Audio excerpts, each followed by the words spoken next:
They were against actually the militarist faction, and they even refused to work for them on commands from the government. So they refused to work for the government and to provide paintings, which would be good for the military. So they had some issues during the war. They were very poor because they couldn't get supplies, because they didn't participate in the military efforts. So this is for the background. And Toshi, the woman, the painter, so she comes from a Buddhist priest family. She's a bit younger. She's born in 1912. She died in 2000. And she learned art in what's called the Women's Art Institute in Tokyo, starting in the 30s, beginning of the 30s. So she has more like a Western background in painting. But she also traveled. She went to Moscow and Micronesia as a tutor for Japanese ambassador. So she had some link, at least when she was young, with the Japanese government, but she was opposing the military faction. So they are very famous for the bomb. So I will show you some of the. I'll show you in the documentary. They show you some panels, so it's like huge wall. It's very monumental. Like you have to imagine all the wall, like from there to there. It's a huge wall, a panel of paintings about the war, so about Hiroshima. But they did also after about the Battle of Okinawa, the Nanjing massacre. They did similar things, and about Auschwitz also. So in the movie they will explain the process, because everything starts from Hiroshima. Because they were living next to Hiroshima when the bomb came. And the day after, Iri went to the Hiroshima, so just the day after, because he had families there. And Toshi joined just a week after, because they had families, so they wanted to help their family after the bomb. So they speak not as really direct survivors, but as a real witness of something they see or they didn't see. That's all the question about the painting. So how they made their painting from their own experience, what they did. But also you will see it's a very big, they take it very seriously, so they were reading a lot, but they were also questioning a lot of survivors. So all their paintings, Ineni, Nanjing, Okinawa, Hiroshima, Nagasaki, all of them are based on series of interviews with survivors, working with scholars, and for Hiroshima from their own experience. So, they have a long process of work each time to make these panels. So you will have a look. And one thing you will see also, the woman, Toshi Maruki, she drew a book for kids telling the story about Hiroshima. So it's called Hiroshima no Pika, which means the flash of Hiroshima. It has been translated apparently in 14 languages. We don't have the book here, but maybe one day we'll manage to get it. So that's for the introduction. And so they started to paint the bomb in 48.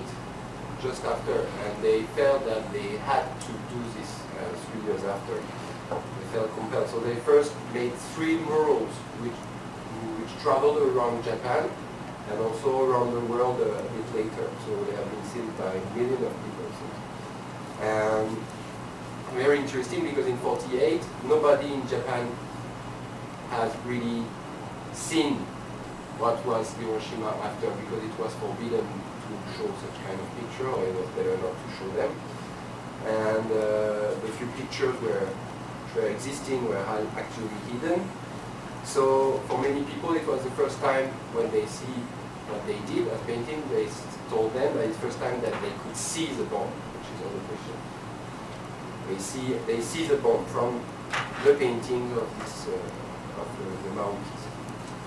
And one thing more I wanted to add is that because survivors, they wanted to draw one in '48, and because some survivors came to them, told them you have to continue, you have to continue.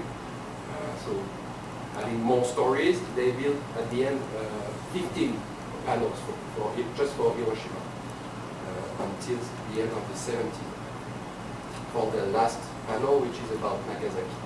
I think it's interesting for many aspects for a class. Like, for example, if you compare with, maybe not this semester, but last semester when we talk about how to represent the bomb and the blast in itself in cinema, it's questions that with painting it's a bit different. But also the question of how to talk about it to kids. And the process of change of the painter. So it's really a different work than cinema, but actually when you are in front of the painting, it has something to do with cinema also, because you cannot see the whole picture. So you move through the world.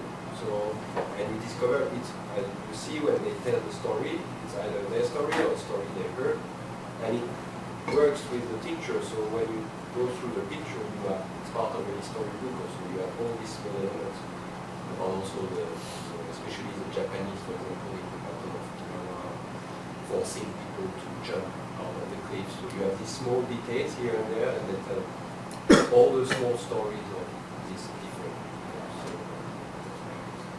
so if you have the occasion to see it.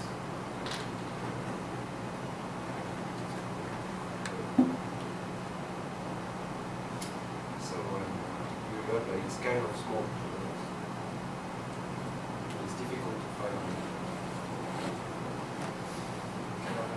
So it's Maoki, Toshi, and Iri.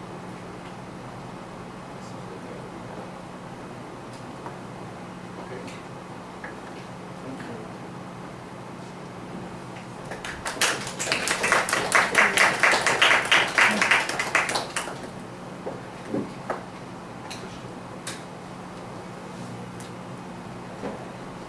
Any question? Just a comment in passing, just like you told me before about how the way they paint together, the wife likes it to be realistic, and then the husband doesn't like it to be, it's too clear, It's too clear. realistic. But I think this kind of juxtaposition, or this kind of interaction also speaks to the horror in itself, in a way like, it needs to be, how do I say, portrayed. Like, the wife wants to portray realistically, but at the same time, maybe there's a limit to that kind of realistic portrayal. You cannot fully describe or put it in pictures, the horror. So it's like, I feel like their interaction somehow also depicts this kind of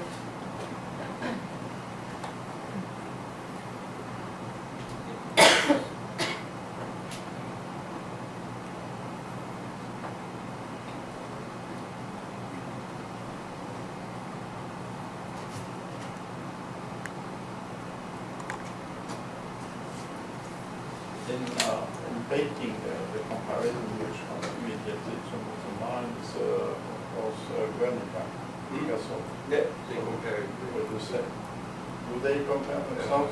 No, the people compare. It's like they say what they did with Hiroshima is the same. So, Okay. it's a Guernica of Japan. Yes. Yeah, one even more like today. There is one of the rules, it's about these lights. So it's every 6th of August they go to the river and put these lights in play. So they did also a painting represent this, and you have really the kind of cubist. You can see that. There's also a German who has huge, very big, beside the wall as well. And he does very thick paintings with very thick oil paint or filled up. They are all like abstract images of the railroads and Auschwitz. What is his name? Does anyone know what I'm talking about? German artist. Richter? It starts with an A, I think. Auschwitz. No, the artist who. Oh. They're all different depictions of railroad tracks, but very thick paint filled up.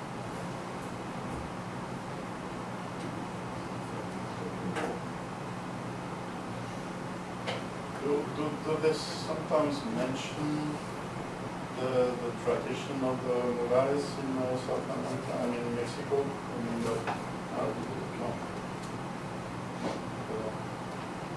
Video, CDOs.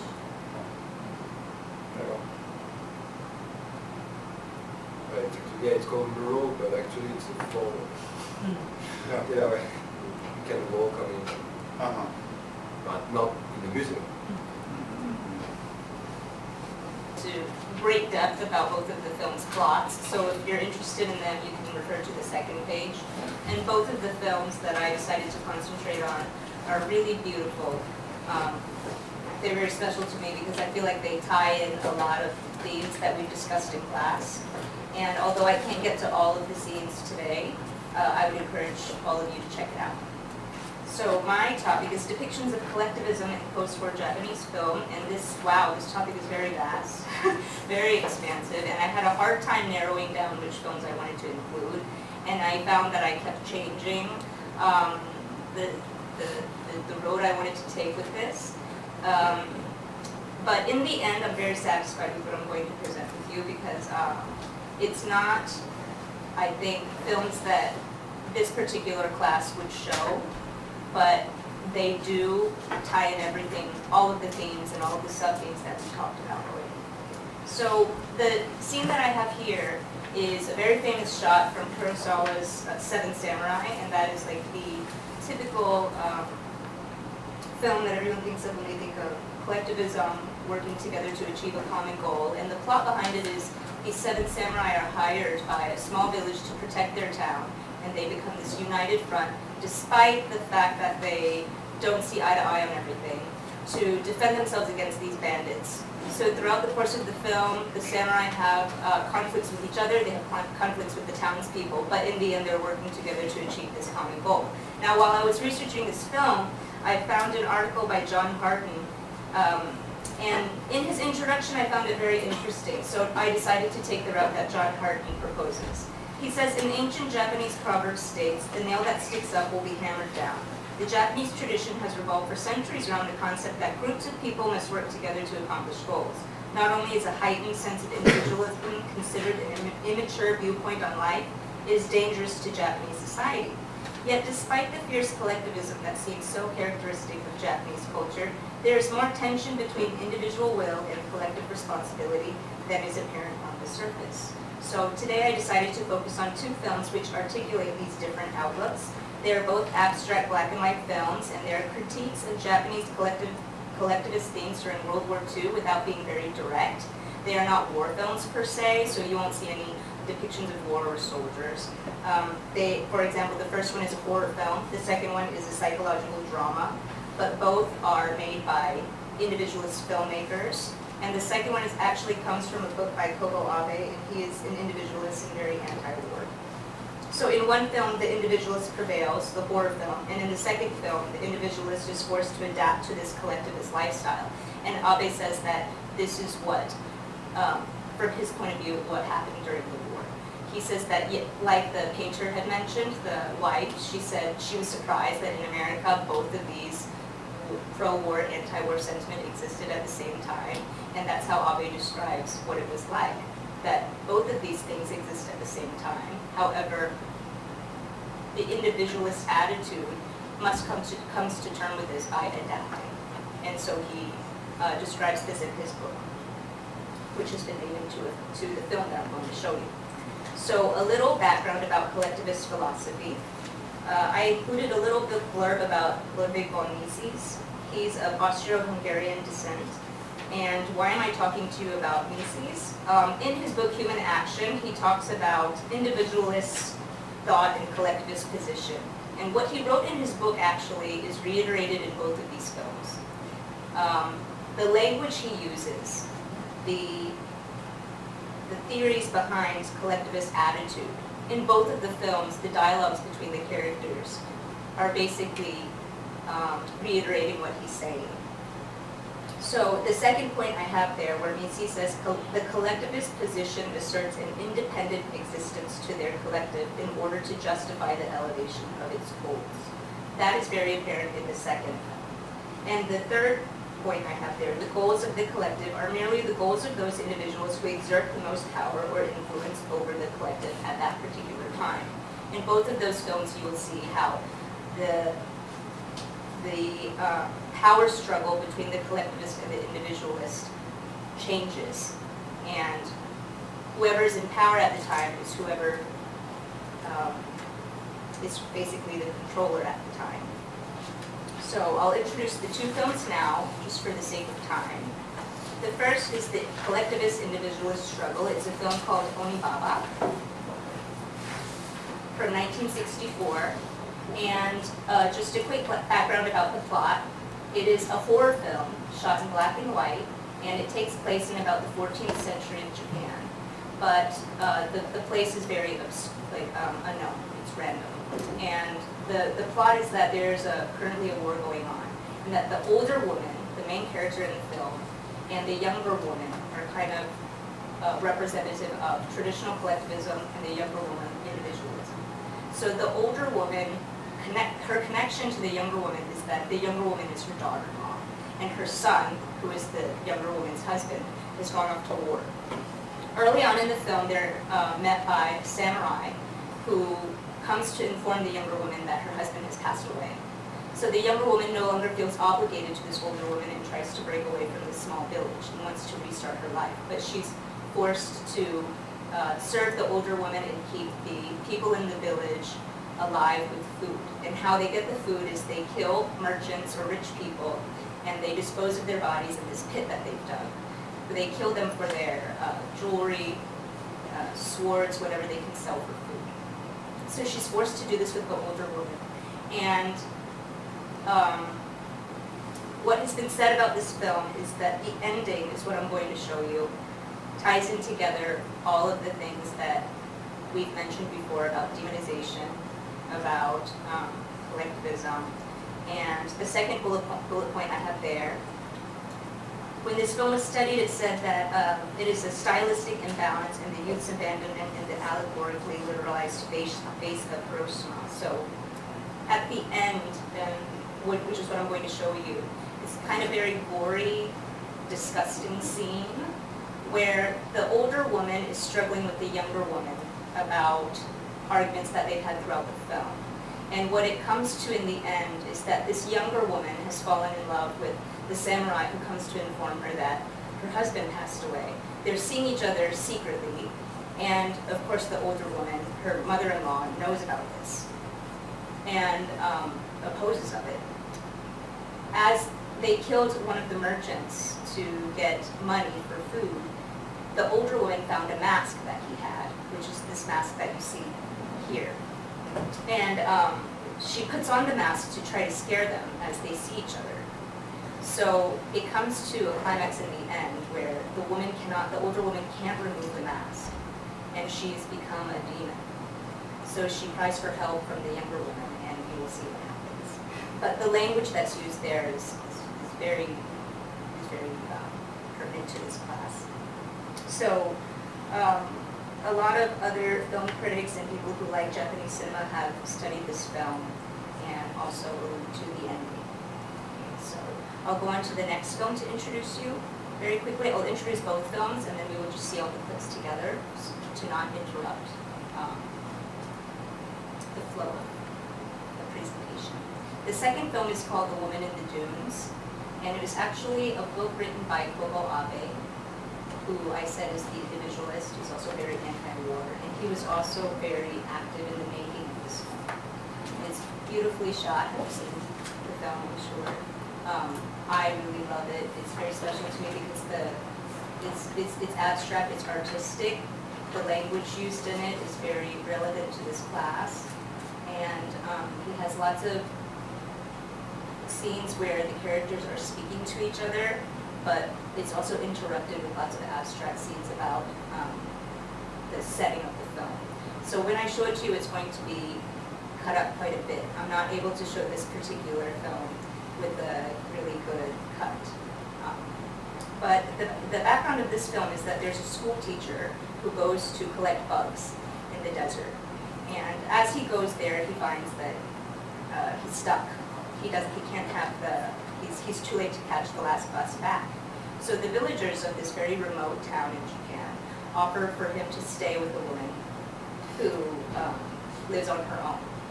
So as he goes to live with her, he realizes that it's actually a trap.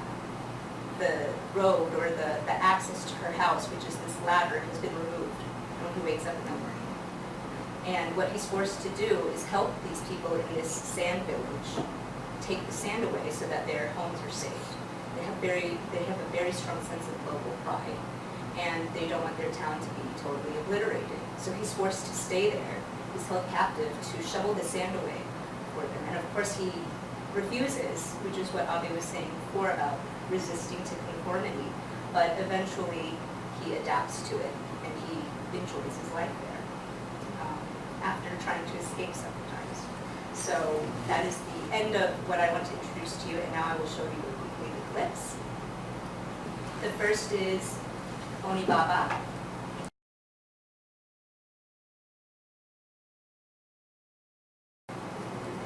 Going back to what Misi says, he says that there's never truly a collectivist because it obviously can never include everyone. So a collective group always forms at the expense of another group. And in this particular case, she tried to control the younger woman and wouldn't let her lead her own life. And the roles shifted when she needed her help.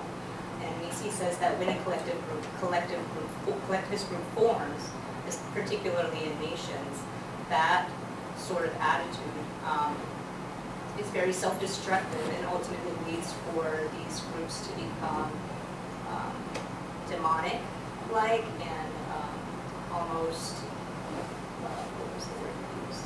Self-destructive as well. So what she repeats in the end, I'm a human, I'm not a demon, I'm a human, and the individualist in this particular film prevails only because she killed her opposer. So the next film is The Woman in the Dunes, and I'm going to have to cut through this quite quickly, but in the first part, in the introduction of the film, I'd like to show you, for example, how the man ends up at this particular place, and how he becomes tricked, and basically lead you through all the characters as best as I can. So let's start.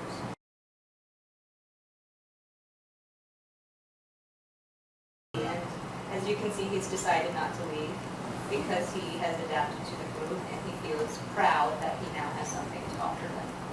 And that's the end of my presentation. Thank you.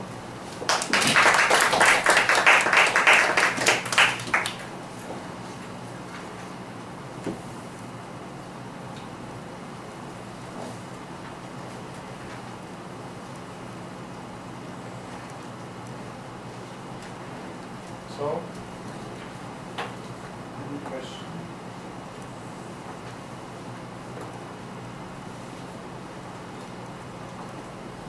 This is quite clear, but Japanese and Chinese are known to be good at it. Reminds me of this last movie about that public are capable of brainwashing people.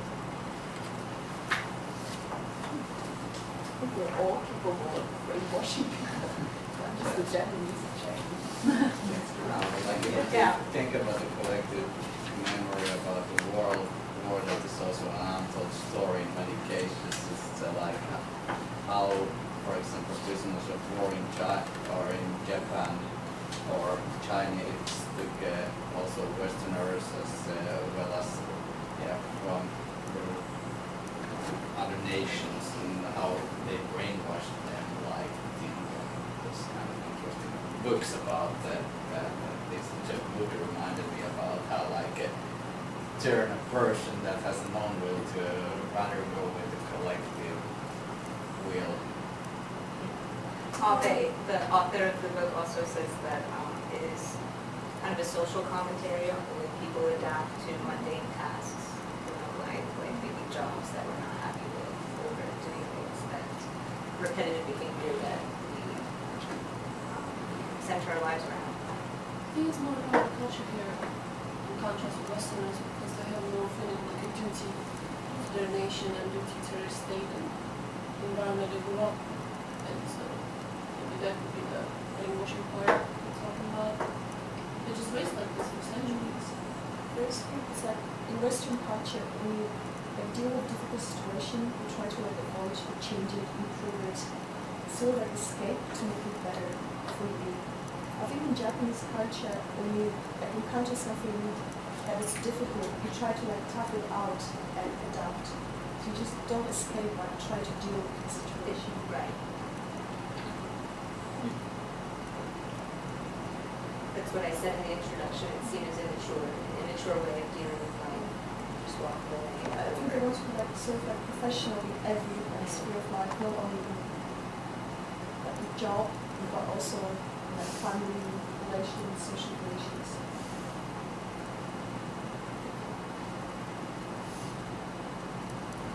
So in this, the second thing, maybe more than brainwashing, which is a strong expression,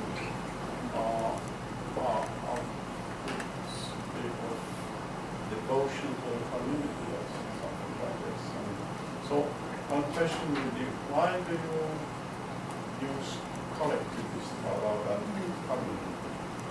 So a collectivist usually has a sense, let's say, rather negative, meaning something against the individual.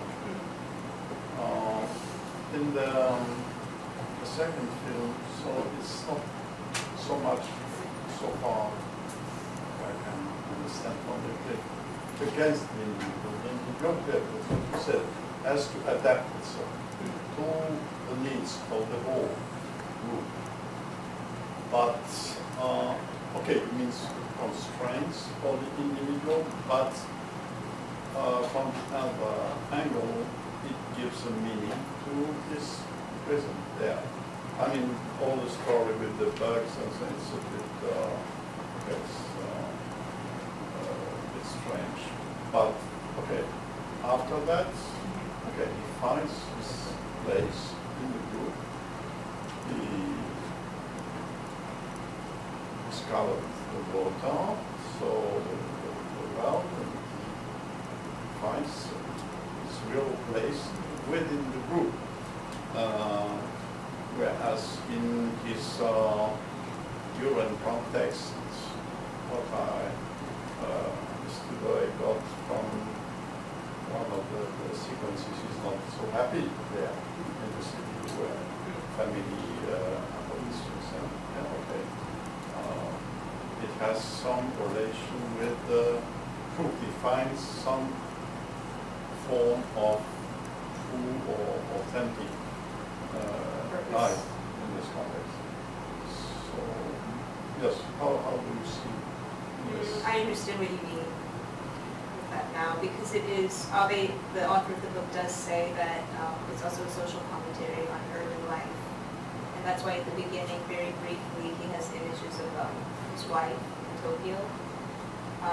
But throughout the film, after he's held captive, he does talk about how he has an obligation to her and he needs to get back to her. And he's a school teacher, that's his purpose in society. I should have shown those clips. But he saw himself as a school teacher and a husband after he was captured. I guess the capturing him kind of made him come to terms with the fact that that's not what he wanted. But maybe he felt, as you said, he has more of a purpose in this community. I never understood that. Well, what's the message? propaganda against Western. The individual, rather in the society, of feeling the belonging to a certain group, he's kind of like an outsider, doesn't picture that, or Abe himself is an individualist, and he says that people are just forced to adapt to situations like this. Well, do you think captivity is a major element for adaptation? Because he's held captive. Yes. Well, in the end, though, he has the choice. He has the freedom to leave. But by that And time, he, already- he says, I have the freedom to make this decision, but I'll think about it later. And there's no mention of why the woman was there in the first place.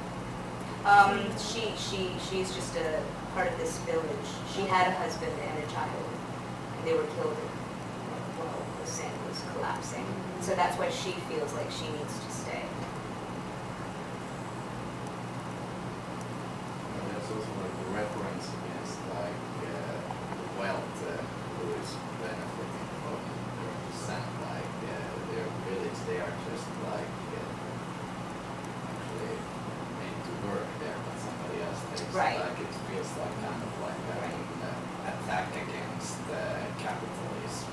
So it's already like you work for your community, but then you have also this capitalist that try to Yeah, I think that's what he was saying, is that they're all loyal to this town, but the people benefiting from this town are the people in power, whereas those people there don't benefit, they just get rations for working.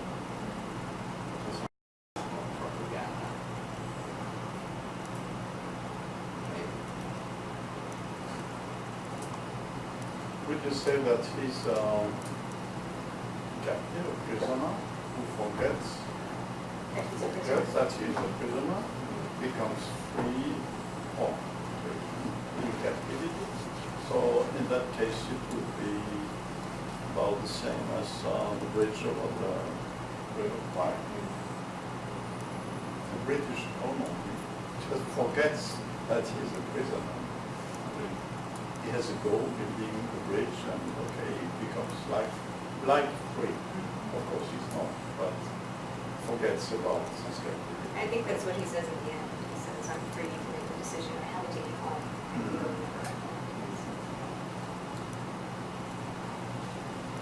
About Onibaba, if you connect with the issue collective war or community, so the question would be why women in that case? Why is, let's say, the collective or the community on one side and the individual on the other side, why are they embodied by women? War is mostly an issue about men. I think also it was centered around a ghost story, and in Japanese folklore, Onibaba means demon woman. So I think the filmmaker tried to kind of marry the two topics. But maybe it's not weird, because especially in war, women make up the community because men go away to fight. They're a big part of the community. So it would be weird to take women as representatives of the community. I was thinking like, It's so weird. what's the topic or the conclusion you can draw for it? When you take the men out, the women become the devil.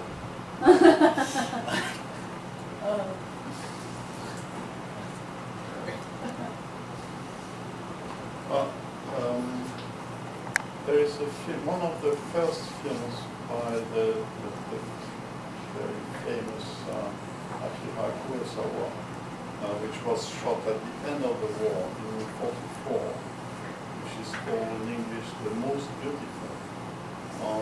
It's about a group of very young women, Japanese women, working in a factory that is polishing lenses which are used in in submarines or in planes.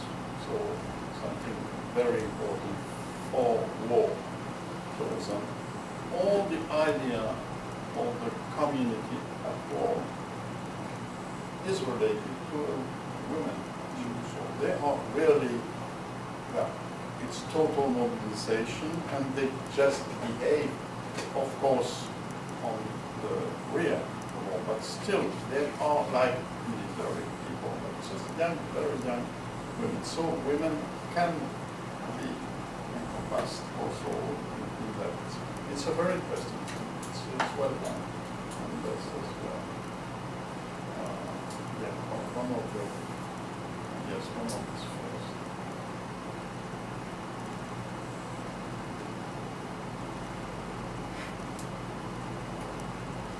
About the feature, like this, pictures of the movie or the woman in the dunes, or is this the cover picture? The woman in the what? Is this the cover picture of the movie or the Yes. like good Ah, girl? yes. Because it's kind of like weird how you put that into the context of this movie. Like falling in love or what's happening there, making out in the picture. Oh, Yes, why they would do. you like? Why is it like as a cover of this movie that actually? Okay, maybe depicts more of that in the movie like here. What you showed. right, I didn't show the love scenes between them. The first scene where he's trying to catch the bus and she's naked is not because they were together. It's because she warns him that if you sleep with clothes on, you'll get rashes from the sand. So you have to sleep naked. It's not until he's tried to escape a few times that after he decides, when he realizes like how much they need water and decides to work with her, that they start to have a relationship together.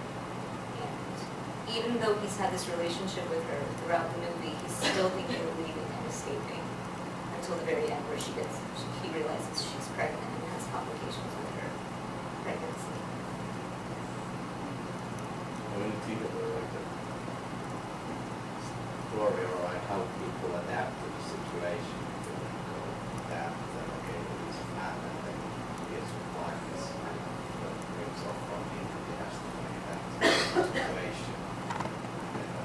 Not what our mind works like in the way of the term endogenic adaptation. How you actually just adapt to the situation. It doesn't matter if you go up it or you go down. You will anyway just adapt and then you will seek like you will survive and try to seek your way out always. But then about this love scene that she has a wife back in the town and then she falls anywhere like in love. Is that like adapting to the circumstances? I think, well, this is the film's movie poster, but the cover of the book, I think, is just of the man standing on a sand dune. I'm sure this was also there to kind of, right. To make it. And I must say, the sex scenes are very artistic. They're very beautiful. They really are. Actually, when you look at the, like a lot of others, the movies from that period, like in the 60s, because when I was preparing for my presentation, like the movie that I chose was from 65, so I looked at different covers.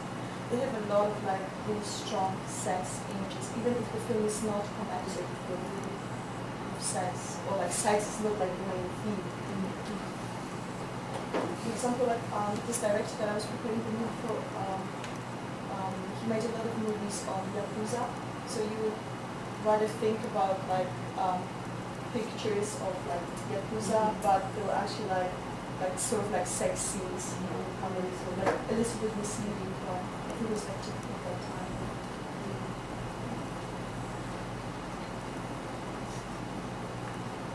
I was also wondering, this scene you didn't show about the kind of demonic thing with the rape, like how does it fit in the movie? At that particular time, he was trying to negotiate with the village people, and he had said, you know, I've learned my ways, I'm not trying to escape now, can you please just let me out every once in a while to see the ocean, which is where he goes to at the end of the film. Yeah. And they come back to him and they say, well, think about it, and then when they finally grant him access to the ocean, they say, but you have to do this for us. And they put on these masks, and it becomes very theatrical, and like tribal drumming, and they force him to basically rape her in front of the townspeople. And he's struggling with her. So does that mean something like, is it does it connect to the story? I don't know how to interpret that. I mean, it's just a question of like, why are they keeping him there? You know, like, I don't know. But he's fighting with her, and he's not successful because she keeps screaming at him like, "You idiots! What are you doing? Why are you giving him this time?" Yeah. And then they stop, and the village people go away. And then he's not allowed to go out to the sea. He's not allowed to go see the ocean until the end. Would you see a relation with the Kafka's novels and short stories? This idea, this topic of being trapped and not being able to go out of, let's say, something which can be very vague. I'm asking this because one of the moments, what you showed at the beginning, as the school teacher meets the villager, and the villager asks, "Are you a man from the government?" And this kind of misunderstanding, this is very typically Catholic. This is a scene you will find in many ways.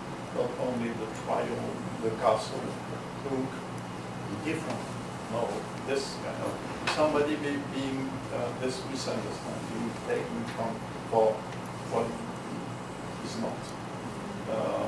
So maybe there's maybe or maybe not direct influence, but this sounds very Kafka in this moment. Perhaps to me at the time when I saw the film, I thought he was just checking, what background are you? Yeah, so it wouldn't be. Because, right.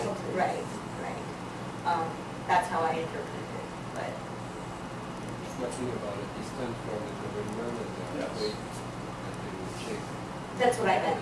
Yeah, I thought he meant, are you from the government? Oh, you're not, okay. And then what you can assume is he goes to inform the woman that we have someone for you, so get the ladder ready, et cetera, et cetera.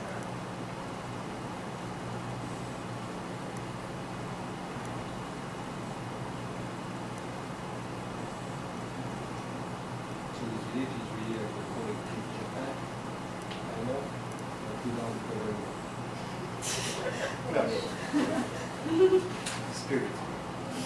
It's on the job of Right. Another question, like what we have about what is this occupation did not go on the paper about? Yesterday, we had a workshop yesterday. You thought you missed something. Yeah, in this very class, we had a workshop on the right to the city. And so since we had a lot of papers left, I just put them in case you are interested.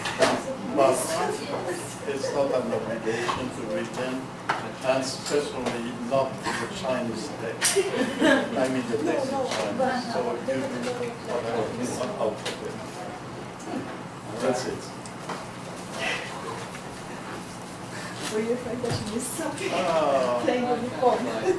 And you thought you connect. No need You have to learn them by That's by actually what my house next time. presentation was about. Oh, that's okay. Okay, you make a report of the next time. Yeah. Good Okay, thank you punishment. very much. Thank you. Thank you for finding that.